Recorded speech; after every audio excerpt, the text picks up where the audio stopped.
Hey guys, welcome to my channel. I'm Greg. I'm going to go over basically I'm going to touch on Ethereum a little bit, guys. Going over the ETH BTC chart because there's some stuff that I just want to go over on that. But this gentleman, this guy right here, I don't know how to say his last name, but Chris. He's does a really deep, boring analysis. I mean boring. It's not boring to me. It's interesting to me. I should say that, but pretty deep analysis in TradFi markets, guys. You know, a little bit deeper stuff.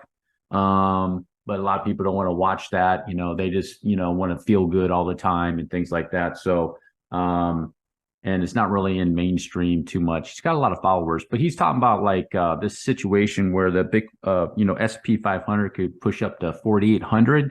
It's a little bit overzealous in my opinion. But it's going to be a bounce, guys. I think he's starting to catch on what I've been saying, that S&P 500, the TradFi markets are in a massive bounce right now. So with that said, with the S&P, I went back and checked my thing. I do have these targets in here, short-term targets on the S&P, downside targets and upside targets to 44, 4,500 potentially. He put 4,800. I actually have 4,800 on that target too, guys. So I don't think, I'm not counting on it to get there. However, if this is going to be a multi-month bounce where it's going to be trending up like that, it's going to send Bitcoin up, guys. Bitcoin's going to go up to all-time highs. And in my opinion with Bitcoin, I have it on a 2-day chart, but bear with me. In my opinion, this is all going to just be a short cycle or something with Bitcoin, guys, or a fifth wave move, or whatever you want to call it, however you want to dissect that. It's going to just go up, and then there's going to be a crash over here with Bitcoin if that's going to be happening. So evidence is pointing more towards that way with Bitcoin, guys. So let me go to a daily chart, check that out with Bitcoin in this section, guys, and complete this waves and get up into that area and then come back down, guys. So ETH BTC chart, I wanted to go over that. I'm checking this out. This pattern right here, in my opinion, this is going to play out eventually. But what's going on down here, you check the weekly stochastics down here, you got that hidden bearish divergence. And sometime in the future, as I made in previous videos, and making this move to that trend line, obvious trend line, and then this one back down here, I think it's going to be the third touch is going to be that charm, guys. And then you're going to get this leg, and Ethereum's going to roll out. And that's going to be really, really good for Ethereum. That's really going to be really, really good for a lot of alts that have already proven themselves. And what I mean by that are altcoins that have already done an impulse move. Not ones that have been sitting down there at the bottom while Bitcoin's been going up. I would not touch those alts. Now, is there a chance that some of those alts, I could be completely wrong, and those alts will do a moonshot right out of the bottom and do a 50x? Very well could, but there's a chance that they won't either. So they'll probably bounce out of there, but I wouldn't take that risk. That's way too high risk, in my opinion. Not financial advice. Do what you need to do. If you believe in the fundamentals in the project and things, and it's going to take off, hey, so be it, man. I mean, I hope that it does. I hope you do get your 50, 100x, man. Then you post it on Twitter and brag to everybody about it, right? So that would be kind of cool. But I do think that this is going to be going on with Ethereum. Another reason too is Ethereum, ever since the meme coins, they've been like doing all their stuff on the Ethereum on Uniswap and transactions with Ethereum. It's made Ethereum very, very, very deflationary. And like last time I heard during the meme coin mania, it was like 3% deflation. And that's really, really good. That's like really, really huge. So Ethereum, I think, could do a really good shot. And then bringing some alts with it, guys. I just think it's going to be a little bit longer period of time because these waves in here took a while. So 13th of May, and it went up to touch it was March, excuse me, 1 month and back down, and it might be coming back up or something like that, and then back down. So another month or month and a half, and then it could do that. So it kind of makes sense that Bitcoin's going to go up and then Ethereum's going to fall a little bit afterwards. So that's what I'm checking out with it, guys. And the other thing is too, some of these altcoins, in my opinion, are forming bottoms, guys. They're some of them are in that area, right at the bottom area. Litecoin, I made a video about that. You want to pay attention to Litecoin, and even Matic and some of these things. I know a lot of people think that these things are going to be dropping like a rock, guys, but I think that they're like forming potential a bottom of what they're doing. They're just going to be hanging out down there, maybe even making like a wave, and then a wave like Gala could be doing that right now, guys. So take a look at Gala on the daily chart. I don't think. Yeah, just to see what Gala is going to do in this area, guys. So it could be like making a move and it come back down, maybe back up, and then when the correction comes, then Gala is going to come back down here, making its wave sequence. Kind of like this, guys. It's going to take its time and then come back down here again, to these areas, and then it's getting ready to get out of there, guys. That's what could be going on, and getting itself ready for this sequence, and then over here in that sequence is what I'd be checking out with those coins, guys. And then what is the trend? Let me check is the NASDAQ still going to continue to trend up? This whole thing is like what's going on here is just the FANG stocks. The people over there in the TradFi market are aping into the FANG stocks. This is what's going on here. So that's why it's probably going up again, it's trending up again. This thing does not want to give up. That NASDAQ does not want to give up. We were in the wrong market. We should have been in the FANG stock. Should be in Amazon. Should have been in, not Amazon really, but what was it? Facebook. What were the ones that shot up? Even Tesla. Tesla shot up. Trying to think of some other ones off the top of my head and the stocks that did well. Apple. Google's doing well now. Let's see. NVIDIA. Yep. They're just aping into those guys. And then what's the other one? Facebook. Facebook at its bottom. Even Netflix did a bottom back in May or June or something like that. So that was the play. That was the play. Not to say Bitcoin wasn't the play. I mean, there's some good moves in crypto too, guys. But, these they don't want to give up. They don't want to give up their these fangs, man. Just keep going up. Let me see here. I mean, look at the NDQ, guys. This is just going to continue to go trend up and up. Possibly.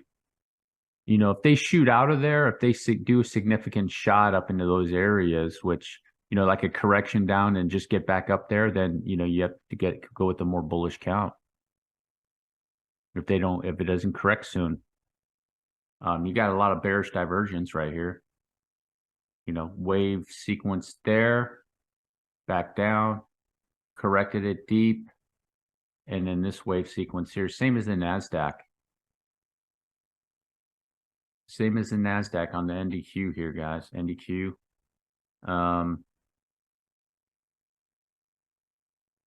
This might be in a little bit of a bounce. Let's check this out.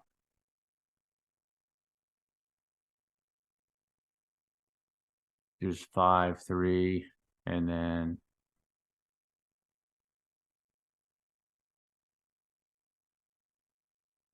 5. Another maybe little diagonal that it did right there. I don't know, man. I think that might have peaked. That might have peaked right there, guys. Could have. Could have. So that'd be your 1, 2, 1, 2, and then maybe 3, 4, 5, right? Like that. So here's this whole wave sequence like this. See the 5-wave move right here? Here's a 5, 3, another 5. There's a third wave, probably 1, 2, 3, 4, 4, 5. Fourth. Back on top of wave 1. Here, 3-wave move, and then it finishing it off for that diagonal right there. You can see. And this whole thing is your 1, 2, 3, 4, 5. Like so. And going back to this NDQ, guys, So here's the deal with the NDQ, just looking at the wave. So I'll show you something. You see this move right here?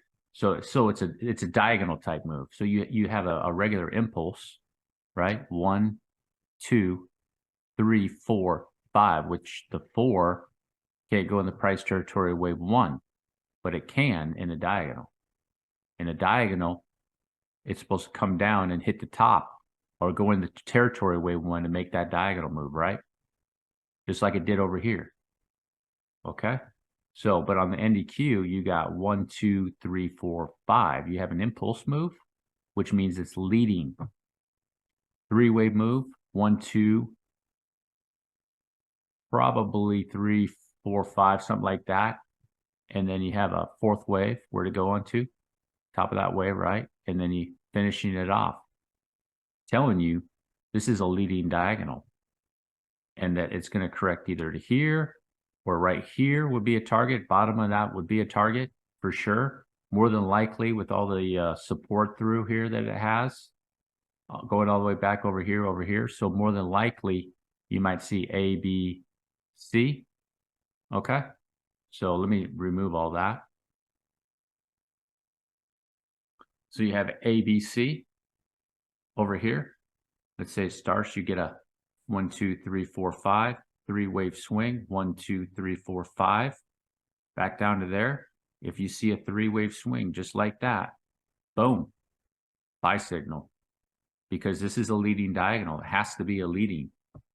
Okay. The ending diagonal, an ending diagonal. So I'll make a diagonal for you guys, right? This is going to be an ending diagonal. They happen at the end of their 5th waves. Commonly in 5th waves, they end. So here's a diagonal. This will be an ending diagonal, okay? An ending diagonal type move that it'll make. So the ending diagonal, so you got 1, 2, 3, 4, and now the 5's going to go in and end, but it has to be zigzags. 1, ABC, ABC, ABC, ABC, ABC. That's why they sit in there for such a long. They're like, oh, you know, you're like, what is it doing? And finally, one time it comes and they dump. So that's the deal with that, guys. This is a leading diagonal on the NDQ. So it's telling you right here.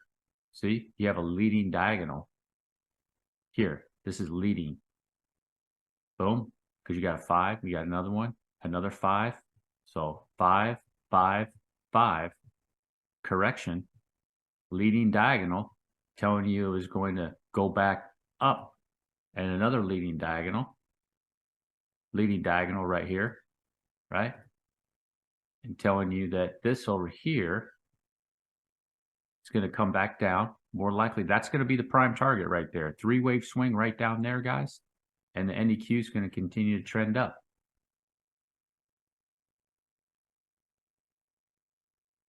It's going to continue to trend up. At a minimum, you have A, B, and this is wave 1 of a C. So you can take your, say it corrects right to there, take it off regular, and you could be looking at these targets right here for this wave. They could grind up 1 to 1.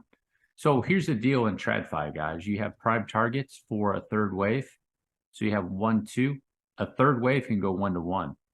Okay. A lot of people say they have to go to 3. It's not right, especially in TradFi markets. They can go 1 to 1. They go 1.27, 1.38, and they can go 1.6. Tech stocks like to hit these numbers. You know, other stocks will hit those numbers.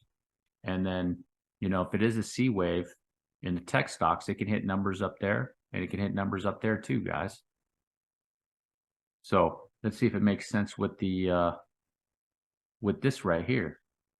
Okay, just with those numbers, get a general idea, see if it's going to make sense off this wave. So this would be your A wave, and here would be your B wave, and you have a C wave. So you can see, yeah, that's pretty aggressive. On logarithmic, it hits it perfect. 1.6. It hits my drawing is like perfect. 1.618, 2.27. Right there, perfect. You see why I have that box there, though, right? That's why I have that box there. That's my medium-term time frame target going into the end of the year for the NDQ guys after it does its correction. Okay. So the deal is that if the NDQ is going to be doing, in this section, come into correction and then start grinding its way up into these areas, guys, you can see what's going to happen here with Bitcoin. Okay. The Bitcoin's not going to crash while these things are going to be doing that. Okay. And that's near all-time highs. Think about this reasonably. Let's put it on a weekly chart. Would it be unreasonable to think you got your move right here, and then you got, your move right here, and then, these guys right here, this thing, they like to do a whole big correction, but they don't break the low. They don't break the low. And then you could have a wave 2 correction just like that. If you think about that, on the NDQ, they don't like to break the low, or the NASDAQ, you see, boom, they don't break the low. Over here, doesn't break the low. That's what they like to do. So I could do something like that and just maintain that area. And then everybody thinks this is a 1-2. And all it was this whole thing's the 2. And it's going into the next wave. That's how I'm looking at it, guys, with the NDQ. So go back to my tweet. This guy does serious analysis, man. Okay. This guy, I started following him. He does a deep analysis, to keeps the mainstream out of it and all that drama that's going on with there. This guy does a really, really deep analysis. He was catching on. I was like watching him. I'm like, what if he's going to catch on? He started to catch on to everything right here. He started to say just a possible scenario. I think 4,800-ish is overzealous on the S&P 500, but once it gets above that 42, guys, the 43, 44, 45 is definitely going to be on the cards. 48, I think it's a little bit overzealous. Is it possible? It's definitely possible. It's definitely possible, guys. Look at this wave right here. Here's a B wave.